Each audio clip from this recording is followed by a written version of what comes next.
What's up, guys? I thought I would check in with you on this Tuesday morning as I start my day to recap and react to last week's action, last weekend's bets. First off, let's start with Craig Richards against McCrory. It was a one-sided fight.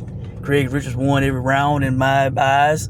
I thought he was playing with his food. I thought he could have finished the guy whenever he wanted to. Like I said in the Gamblers Alert video, guys, I think Craig Richards should have been at the lowest, a minus 300 against this guy. Getting a minus 180 was a deal, especially when you saw how the fight was playing out. Hell, I didn't look at live betting odds, but shit, he should have been a minus 2,000, minus 3,000 as the fight was going on. Now when he fights, better competition, I might be betting against Craig Richards because I thought he was a bit too hesitant. I thought at times he was a bit stiff in his movements. This level of guy, he can dominate, he can beat, he can stop. There was a nice body shot to end the fight. But when he fights, better competition, more elite guys, I might bet against Craig Richards, all right? Thanks for the victory, but and he did get the knockout. That was worth the play. There was some guys or some better that made good money off that. FanDuel had a plus 430 when those odds opened up, and it dropped all the way down to a plus 200. So gamblers made money off that. All right. Now, let's talk about Russell and Valenzuela. Another one-sided fight. I was laughing when I saw the pick'em odds on that fight. I felt that Russell was clearly better. I felt that he would win, and I thought he would stop the guy. Had a good chance at it, and I forget the odds that I played it at, but it was definitely better than even money. I had it in a parlay with Richards, so I didn't get to capitalize off the Richards knockout. But man, there was a point in that fight where Harvey Dock was thinking about stopping. He was stepping forward to having a look at Valenzuela as the fight was going. All Russell had to do in those later rounds was come forward, throw flurries, throw combinations, non-stop, and Valenzuela would not have been to stop it, and the ref would stop the fight. But unfortunately, he did not. And I'm not mad at Russell, man. That was a great performance. He definitely came forward a lot in the fight and let his hands go a lot in the fight. He threw a lot of punches. I give Valenzuela credit. He was tough, but he just wasn't on his level. I'm just not high on the guy. All right. He got stopped against Dos Santos, and I thought he would get stopped in this fight. They should have stopped it. The corner should have stopped it. The ref should have stopped it. It was a one-sided fight. The guy was taking damage that he didn't need to. All right, he was not going to win that fight unless he landed a home run shot, which did not look like was going to happen as that fight went on. All right, and finally, guys, the Tank Roach fight. This was not a fight that I was really looking at before. To be honest with you, I had not really seen a lot of Roach, man. I knew the name, but hadn't watched the guy fight. I didn't even know he was a champion going into the fight. If I would have known that with the big odds, the big difference in the odds, I probably would have played it before the fight. Because that's very disrespectful for a world champion to be such a big underdog. Truth be told, I thought Roach was a prospect on the come up. But man, I forget what round it was, man. Third, fourth round. The way I saw that fight going, the way the guy was standing in the pocket with Tank, he was not backing away, he was not backing down, he was not afraid of anything that Tank could throw. I could see that his defense was good, he wasn't scared. The fact that he was a world champion, and they showed that clip of them fighting each other as amateurs. Him getting in the ring was Tank. That was not a big deal to him. He had already been in the ring with the guy before. He didn't fear the guy. as I saw the way that fight was going, I said, you know what? I said, I need to get on these live odds, man. And sure enough, you know, I knew he was not a big knockout guy, and I don't think Tank had been stopped, you know, dropped. Definitely had been stopped. But I said, you know what? I said, what's this decision prop? You know, the money line was okay. I think it was still like a plus 800, whatever it was. But man, when I saw that plus 2,500 by decision, I said, shit, I got to play this. You know, I know Tank comes on later in fights, you know, usually gets the knockout. But the way that fight was going, I said, man, you know what? If this guy can keep fighting the way he's fighting, you know, this is worth they play.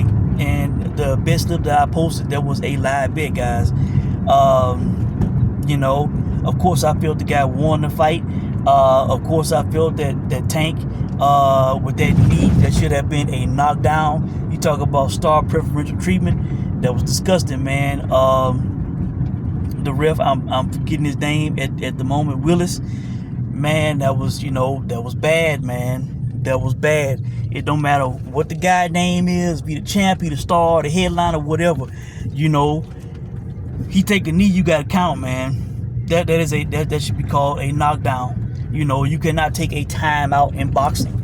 We saw a guy literally take a timeout and get away with it in boxing, man. You know, without penalty.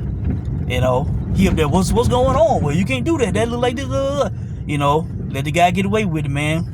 You cannot take a knee and go over to your corner and get your face wiped, talk to the corner, all that shit, man.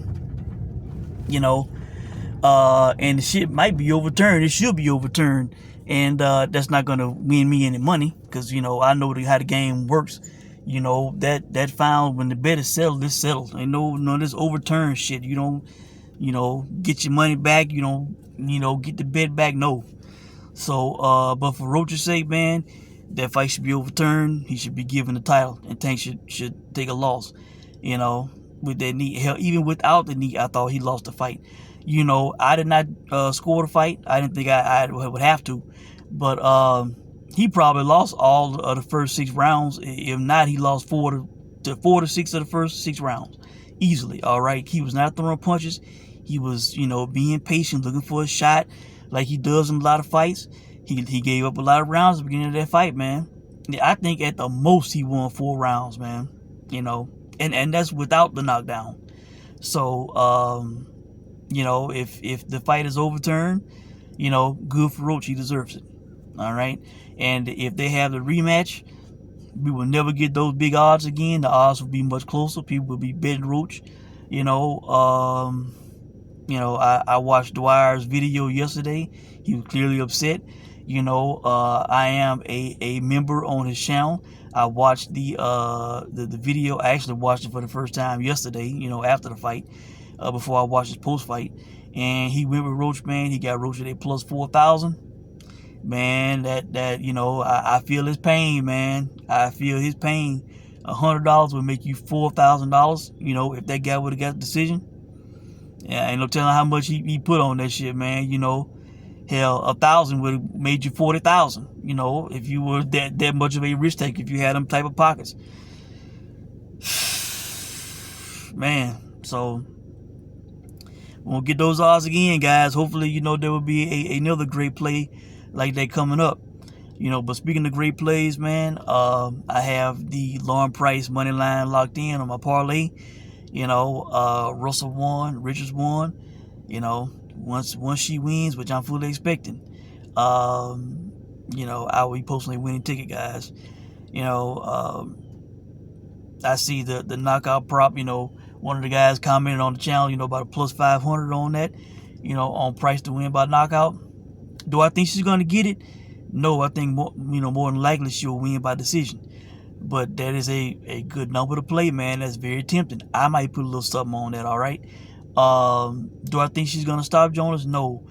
Jonas was stopped, back in 2018 against Vivian Ubanov, who was not a big puncher. Ubanov came forward on her, landed a shot, and she could not recover. But